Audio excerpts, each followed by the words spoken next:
Hi.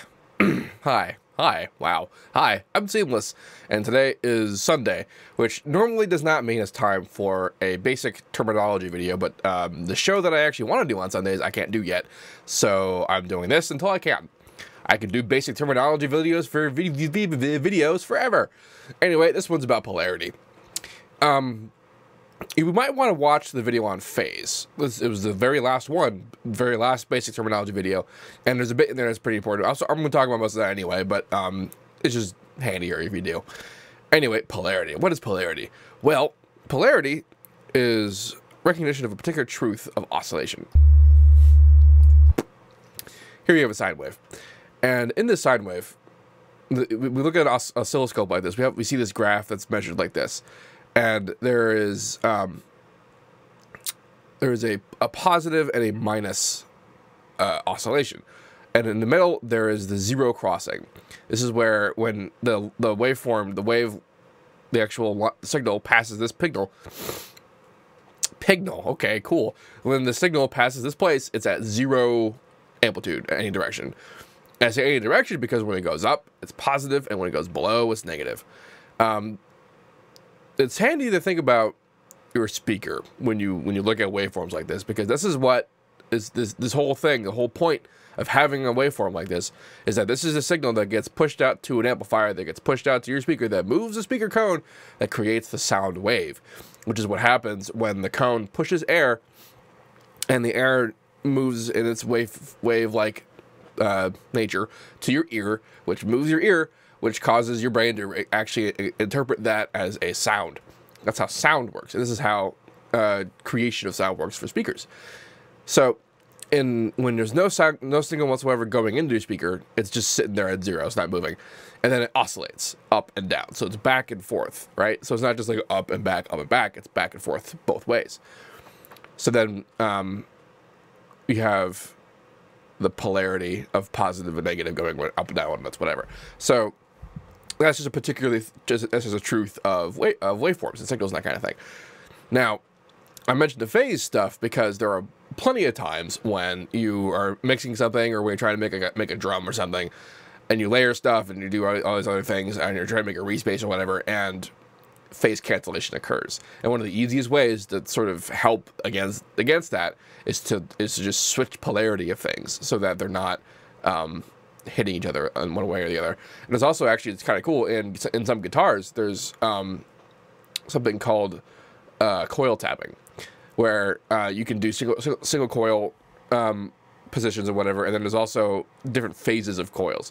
Typical, well, I'm not totally sure if it's literally typical in the sense of an average of all pickups, but a lot of pickups will have kind of two rows of two coils essentially, and you can.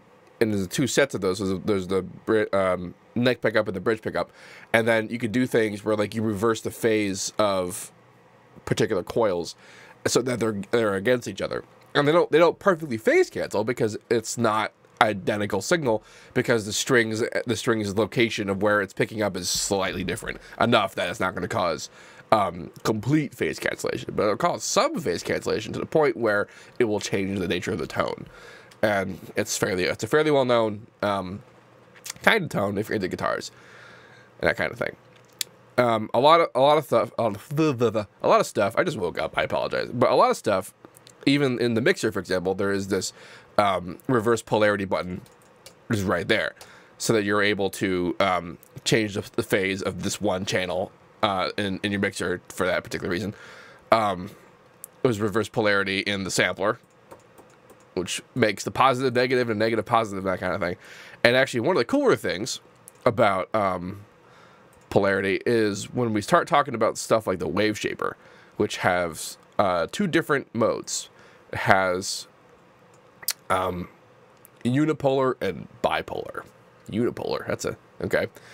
Now, in the unipolar mode, when I'm actually going to mute it though, because we don't necessarily need to hear what it sounds like. I'm just showing you what the waveform's doing. Wave candy. Disengage. So in unipolar mode, when I make changes, you can see that it's making the change on both sides of the waveform.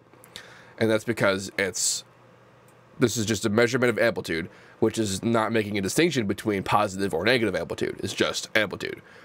Now, I made this shape here. You can see that it's making this kind of Batman-looking thing in the sine wave. And then if I turn it into bipolar mode, you can see that now it's actually created this new, it sort of changed the shape, but it's still happening. And that's because right now it changed these quadrants to represent the polarity. So now this quadrant here is the positive polarity, with this being 0 and this being max. And this quadrant down here is negative polarity, with this being 0 and this being max. And you can tell, because when I change the thing down here, you can see that it's only affecting the negative polarity. I could even go so far as to remove the negative polarity. I can even go so far as to make it positive polarity. This is actually something called rectifying. It's an electrical engineering term. You might have heard it being used to describe guitar amplifiers and distortion heads. And, well, I mean, for good reason, because doing this distorts the signal quite heavily. And in fact, if I unmute it,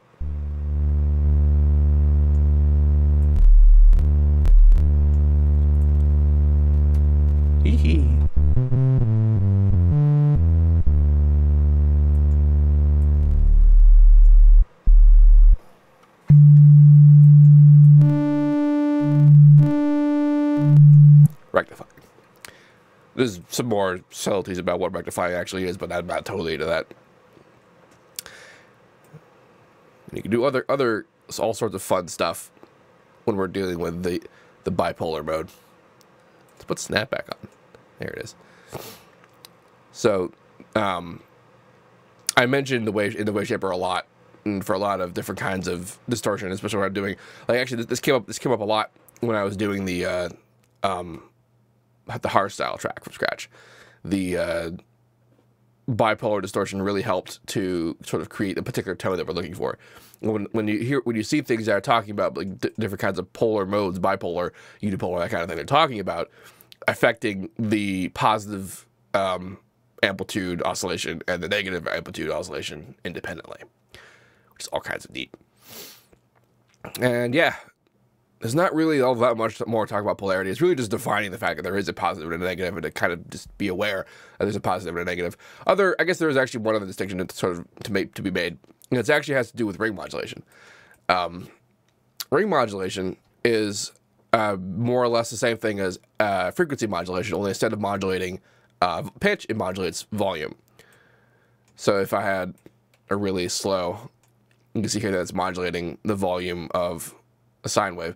Now the thing about this though is you can actually see that it's flipping up and down. It's not just like getting quieter and then louder again. It's actually flipping the signal up and down, and that's because ring modulation is bipolar. And then there is a not bipolar mode where it does just get quieter and stays in the same pole direction, and this is what's referred to as amplitude modulation. Amplitude modulation and ring modulation are the same in the sense that they modulate volume, but ring modulation is bipolar. And it also necessarily means that ring modulation essentially does twice the modulation in one cycle. So you can see the sine wave, it goes up one time and then down one time, so it's really going on twice. It's just that the second time it's going on negative. So this is a fine thing to do, you know, if you want to do it and whatever. But like if you're looking for like for example, I use ring modulation to make things sound sharper, if they're smoother sound, that kind of thing. And if I want square wave kind of a feel, then I usually want to go an octave higher on the modulation. And you could do that with just our base level ring modulation, but you can't. But if you didn't want that, you have to either go an octave lower, or you have to go into amplitude modulation range, where the same pitch will actually be one time per cycle, as opposed to 2 times per cycle, once positive and once negative. And that's kind of fun. That's fun.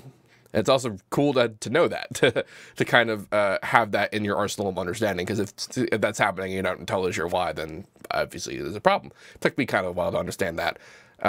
Although, like, I functionally got, you know, AM versus RM before I was explaining that AM and RM are not the same thing. So, like, for example, in Serum, you can see that there's warp modes, there's RM, and then there's AM. So one of those things is not like the other. Anyway, if you have any questions about polarity, please let me know. Don't forget to like, comment, or subscribe, and all that good stuff.